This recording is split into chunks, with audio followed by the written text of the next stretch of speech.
Oi, gente! Antes de começar esse vídeo, eu gostaria de falar algo bem rápido para vocês.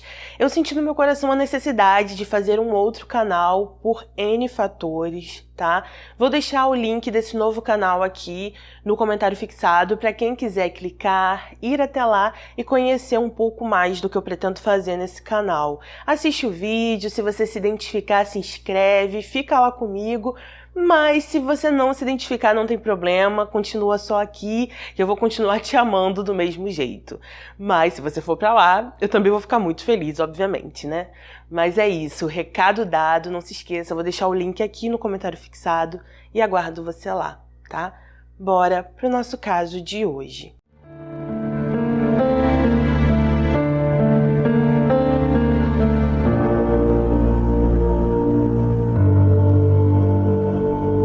Conheçam Tracy. Ela nasceu no dia 6 de março de 1968.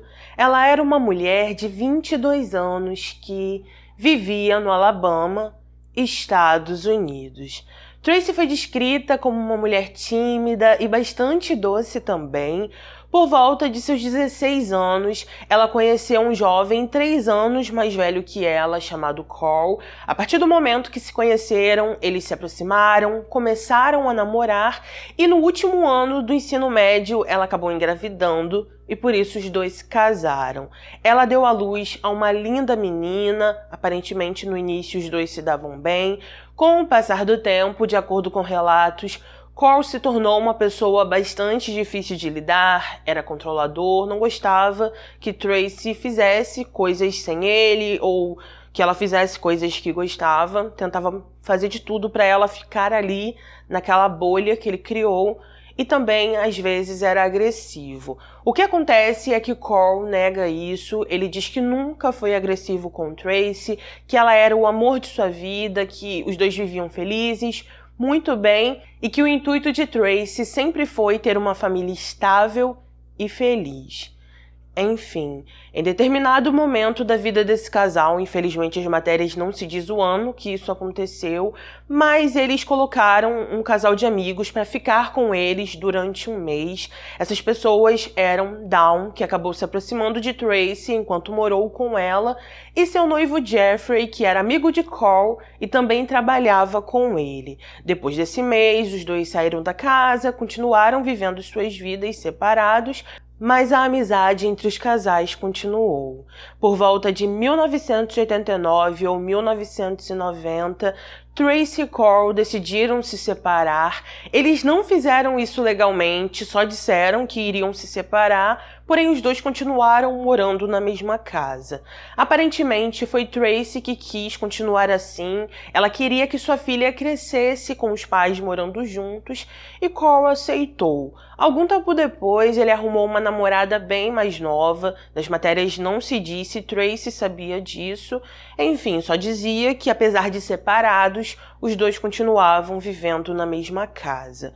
No dia 7 de março de 1990, Tracy estava trabalhando, então na parte da noite Carl foi até seu trabalho, a buscou e então a deixou em casa. Depois disso, ele saiu para trabalhar, parece que ele trabalhava à noite em um supermercado. Algumas horas depois, ele voltou para casa, procurou Tracy, porém não a encontrou. Nas matérias não se diz exatamente onde a filha do casal estava, dá a entender que ela estava ficando um pouco com a avó devido aos problemas que o casal estava tendo e por isso ela não estava em casa nesse dia. Assim que Carl começou a procurar por Tracy, ele não a encontrou, ficou preocupado e por isso ele decidiu ir até a polícia relatar seu desaparecimento. Assim que os policiais começaram as buscas, eles falaram com várias pessoas que moravam naquela cidade, conversaram também com alguns amigos de Tracy, porém ninguém sabia onde ela estava. Uma semana depois, infelizmente, Tracy foi encontrada em um rio sem vida. Assim que os policiais a encontraram, eles perceberam que ela estava sem roupas da cintura para baixo. Acharam essas roupas a alguns metros do rio, não estava tão próximo. e então eles a enviaram para análise.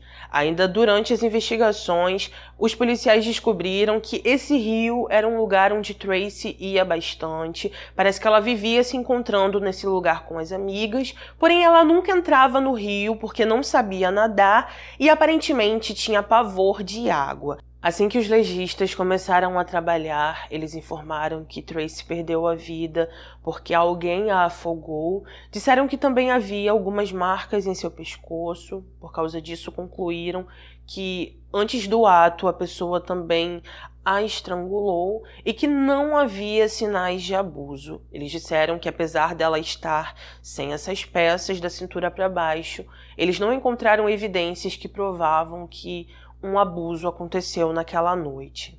A partir daí, Cole se tornou a principal pessoa de interesse nesse caso. Quando os investigadores o interrogaram, ele disse que jamais faria algo de ruim contra Tracy, disse que eles viviam muito bem e que eram felizes. Cole também permitiu que os policiais vasculhassem sua casa. Enquanto estavam ali, eles perceberam que não haviam sinais de entrada forçada, que nada tinha sido roubado e que tudo estava em seu devido lugar. A partir daí, os policiais então conversaram com alguns amigos e familiares de Tracy. Por volta de 14 pessoas testemunharam que Cole agredia Tracy e que eles não eram tão felizes assim.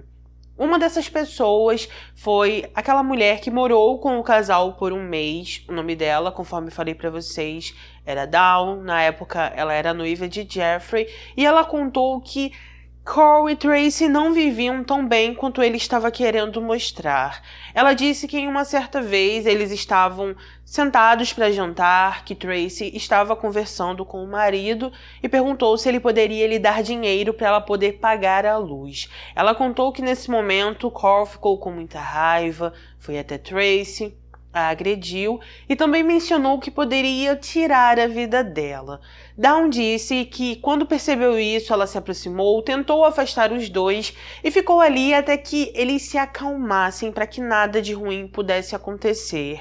Ela contou que no mês que morou com o casal, percebeu que Cole tratava Tracy muito mal, que ele também a agredia constantemente e que tudo o que ele estava contando para a polícia era mentira.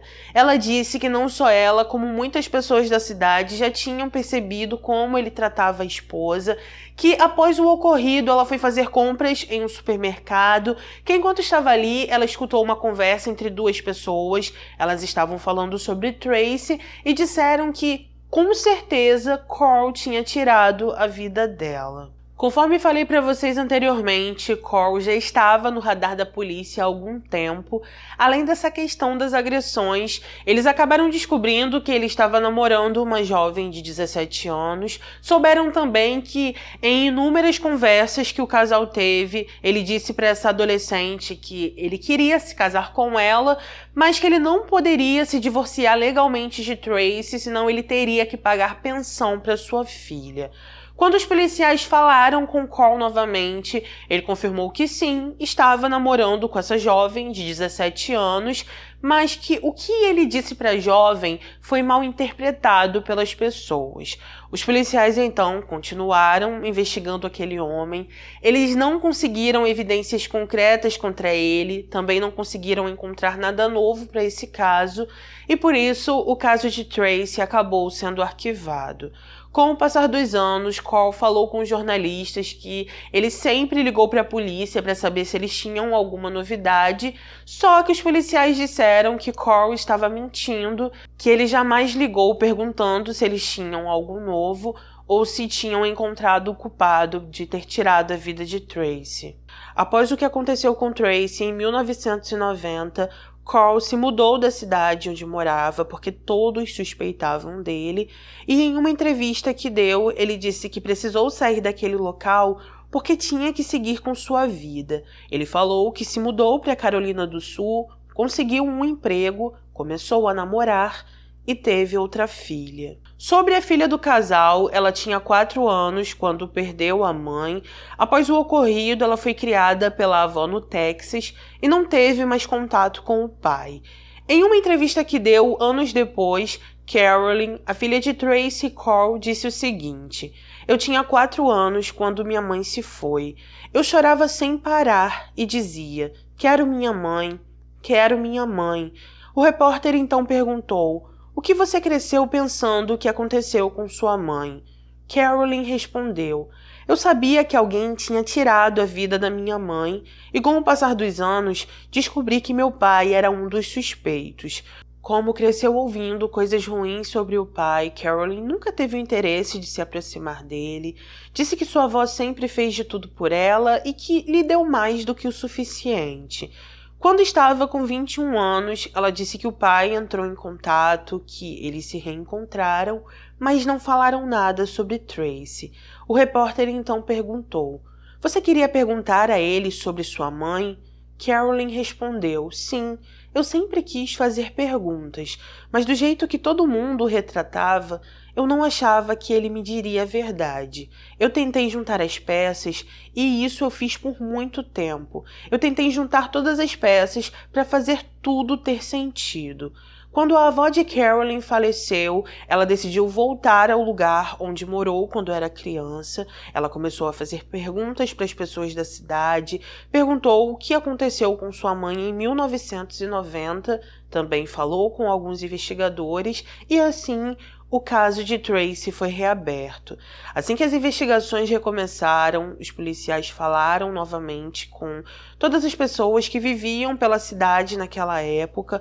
Além dessas pessoas, a polícia também falou com a antiga namorada de Carl. Eles queriam achar algo que pudesse incriminá-lo, conversaram com essa mulher, só que ela disse que não se lembrava de muita coisa. Quando foi interrogada, a ex-namorada de Carl disse o seguinte: eu era uma adolescente jovem e ingênua. Eu só me lembro de pensar que, você sabe, as pessoas estavam falando. Eu até demorei a pensar que ele talvez pudesse ter feito isso. E depois de tudo o que aconteceu, a gente simplesmente parou de se ver. Quando a polícia começou a trabalhar nesse caso novamente, o único intuito que eles tinham era provar que Carl era o culpado. Por causa disso, eles investigaram um pouco mais, criaram a teoria de que no dia 7 de março de 1990, Carl buscou Tracy no trabalho, depois deixou ela em casa, saiu para trabalhar e voltou para casa por volta de 9 da noite. Assim que chegou ali, eles provavelmente discutiram, após isso ele cometeu o ato, levou Tracy até o rio em seu carro e ao chegar nesse local a deixou e foi embora. Após essas investigações, no dia 13 de setembro de 2016, Carl foi preso. Após isso, seu advogado deu algumas declarações. Ele disse que Carl era inocente, que a polícia só o prendeu porque eles precisavam mostrar trabalho e precisavam prender alguém. Após 2 semanas preso, Carl saiu sob fiança. Ele então ficou aguardando por seu julgamento em liberdade e o julgamento dele foi marcado para 2020. Ainda nessa época, um investigador começou a falar com algumas testemunhas que falaram com os policiais em 1990 e uma dessas testemunhas chamou a atenção dele. A pessoa que chamou a atenção desse investigador foi Dawn, aquela mulher que viveu com o noivo na casa do casal por um mês em 1990 ou 1989, não fica claro isso. Assim que ele entrou em contato com essa mulher, disse que os promotores queriam que ela testemunhasse contra Carl, porque ela disse que testemunhou que ele várias vezes agrediu Tracy. Porém, essa mulher se recusou, ela disse que não queria testemunhar, que precisava trabalhar, tinha muita coisa para fazer e não tinha tempo para isso. Quando ouviu isso, o investigador ficou com muita raiva. Ele então a intimou a testemunhar, entrou em contato com ela novamente e ela disse que tinha dado vários porquês do porquê ela não queria testemunhar, mas que na verdade ela estava guardando um grande segredo porque o homem que seria julgado era inocente e ela não queria fazer parte disso. Quando o investigador escutou essa mulher dizendo isso, ele perguntou: bem, como você sabe que ele é inocente?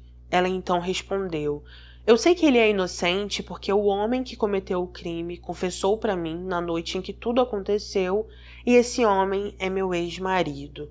Dal contou que na noite de 7 de março de 1990, ela estava grávida do primeiro filho, que no dia seguinte seria seu aniversário, e por isso ela estava feliz e tranquila.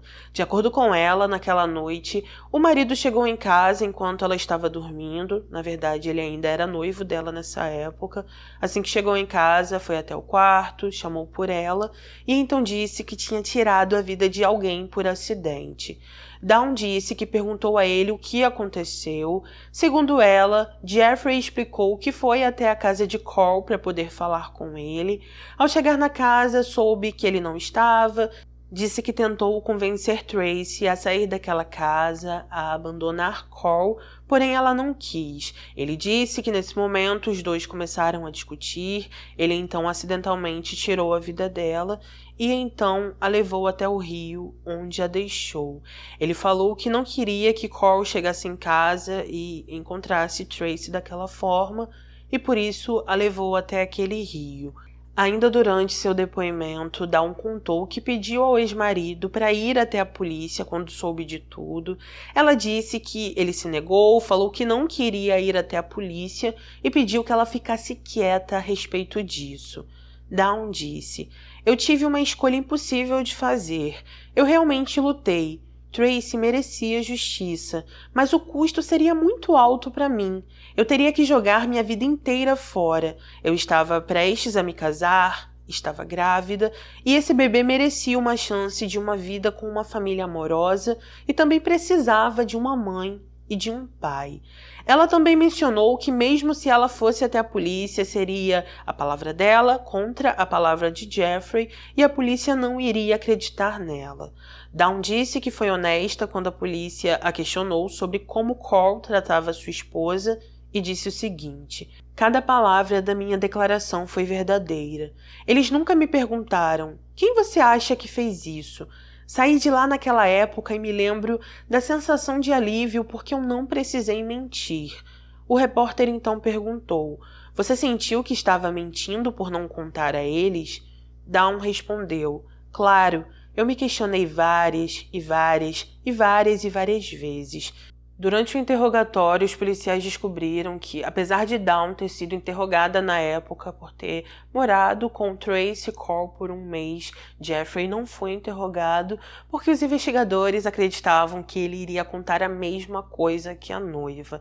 Se os policiais tivessem interrogado aquele homem, eles iriam descobrir que nos anos 80 ele já tinha sido preso por roubo, que tinha ficado algum tempo na prisão e que em 1990 ele estava em liberdade condicional. Dawn contou durante o interrogatório que, após tudo o que aconteceu, ela se casou com Jeffrey. Depois disso, em 1991, ele foi preso por roubo, ficou 5 anos na prisão, que quando ele saiu, os dois continuaram juntos, tiveram 4 filhos e se divorciaram depois de 13 anos casados. Depois de todo esse interrogatório, a polícia percebeu que eles precisavam investigar Jeffrey. Por causa disso, o julgamento de Carl acabou sendo cancelado. Os policiais procuraram Jeffrey, descobriram que ele ainda morava na mesma cidade, que estava trabalhando como caminhoneiro e por isso o levaram para um interrogatório. Assim que Jeffrey falou com os policiais, ele inicialmente negou tudo, aceitou fazer um teste do polígrafo e no final do teste não passou. Após muitas horas negando, Jeffrey informou que em 1990 ele teve um caso com Tracy, disse que na noite dos acontecimentos ele foi até a casa dela, depois disso os dois foram para o rio e então tiveram um encontro escondido. Ali, segundo Jeffrey, Tracy disse que iria deixar Carl, pediu para ele deixar a noiva, mas ele disse que não faria isso. Enquanto tudo isso estava acontecendo, segundo Jeffrey, os dois estavam nadando no rio. Disse que quando Tracy escutou ele dizendo que não iria largar a noiva, ficou com muita raiva, disse que ela iria contar tudo para Dawn e então os dois começaram a brigar. Apesar dessas declarações, a polícia desconfiou muito de Jeffrey porque quem conhecia Tracy disse que era impossível ela estar tendo um caso. Ela também tinha pavor de água e na declaração que Dawn deu, a briga entre ela e Jeffrey aconteceu na casa e não no Rio. Aliás, Dawn também não acreditava que Tracy estava tendo um caso com Jeffrey. Na entrevista que deu, Dawn disse o seguinte: "Não consigo imaginar que Tracy estivesse tendo um caso com Jeffrey ou com qualquer outra pessoa. Ele me disse que foi um acidente, sabe? Mas agora, sentada aqui, acho que talvez ele tenha dado em cima dela, talvez ela tenha rejeitado seus avanços e ele tenha surtado com medo que Tracy me contasse tudo." Voltando para o interrogatório de Jeffrey, os policiais continuaram questionando ele por horas. Por horas, ele continuou dizendo que o que aconteceu foi um acidente. Algumas vezes ele até disse que ela tinha se afogado sozinha, então os investigadores comentaram que os legistas acharam marcas no pescoço dela, mas Jeffrey manteve sua versão e mudou somente algumas vezes. Depois disso, ele foi preso, seu julgamento foi marcado para alguns meses depois, porém 17 horas antes de seu julgamento, Jeffrey decidiu confessar. Ele se declarou culpado e disse que sim, tirou a vida de Tracy. Após isso, aconteceu uma breve audiência, onde ele recebeu 30 anos de prisão. Nessa época ele estava com 55 anos. Seu julgamento aconteceu em 2020 ou 2021. E durante sua sentença, o juiz ainda disse que ele tinha possibilidade de ter liberdade condicional em 2035. Após o julgamento, quando falou com jornalistas, Carolyn, a filha de Tracy Cole, disse o seguinte: "Todo mundo com quem conversei disse que ela era tão quieta, tão modesta e que ela era a pessoa mais doce que eles conheceram. É um alívio saber que meu pai não fez isso. Eu tinha apenas 4 anos quando minha mãe morreu e não me lembro dela e nem do meu pai. Eu só os conheci através de fotos." Na entrevista coletiva que deu com seu advogado, Cole fez um apelo público à filha e disse: "Eu a amo e quero um relacionamento com ela. Tudo isso deveria ter sido feito em 1990. Ela tem meu número. Por favor, me ligue. Eu a amo e sinto sua falta." Cole entrou com uma ação contra a cidade de Ozark, onde morava, em 1990. Ele entrou com essa ação em agosto de 2021, pediu indenização e alegou que nunca agrediu Tracy. A ação alerta que a polícia fabricou informações e, com base nisso, Cole e seu advogado solicitaram indenizações no valor de 6 milhões de dólares. Em uma declaração que deu, o advogado de Cole disse: "Isso me apavora. O que a unidade de casos arquivados do Departamento de Polícia fez com provas incompetentes é simplesmente terrível. Tudo isso poderia ter sido evitado na década de 1990 se um telefonema tivesse sido feito para a testemunha que não se apresentou. Ele perdeu o emprego, foi despejado de sua casa, perdeu funerais de familiares e perdeu o tempo com sua família. Tudo porque o caso não foi totalmente investigado." Cole também perdeu um relacionamento com sua filha Carolyn. As autoridades removeram ela de seus cuidados e ela não viu o pai enquanto crescia. Ela cresceu acreditando que seu pai tinha tirado a vida de sua mãe. Apesar de Cole e seu advogado terem entrado com essa ação no valor de 6 milhões de dólares, o juiz rejeitou e ele só limpou a ficha criminal de Cole, tirou todas as acusações contra ele e nas matérias não fica claro se Cole e seu advogado podem apelar e se eles podem entrar com outra ação. Então, é isso, gente. Esse foi o nosso caso de hoje. Outra coisa importante que não achei nas matérias é se Cole conseguiu se aproximar da filha. Ali não falava nada a respeito disso, tá bom? Deixa aqui nos comentários, por favor, o que você achou sobre esse caso, se você já conhecia ele ou não, e coloca a sua opinião, que é muito importante para mim. Se puder, por favor, não saia daqui sem deixar o seu like, que é de graça, não custa nada. Ativa o sininho para ser notificado dos próximos vídeos. Vem toda semana aqui no canal, clica na aba vídeos e assiste os vídeos que você ainda não assistiu. Se você também puder conhecer o meu outro canal, ficarei muito feliz. E é isso. Um beijo no coração de vocês. Obrigada por tudo sempre e sempre, pelo carinho e atenção. Muito obrigada mesmo. Fiquem com Deus, se cuidem e até o próximo vídeo.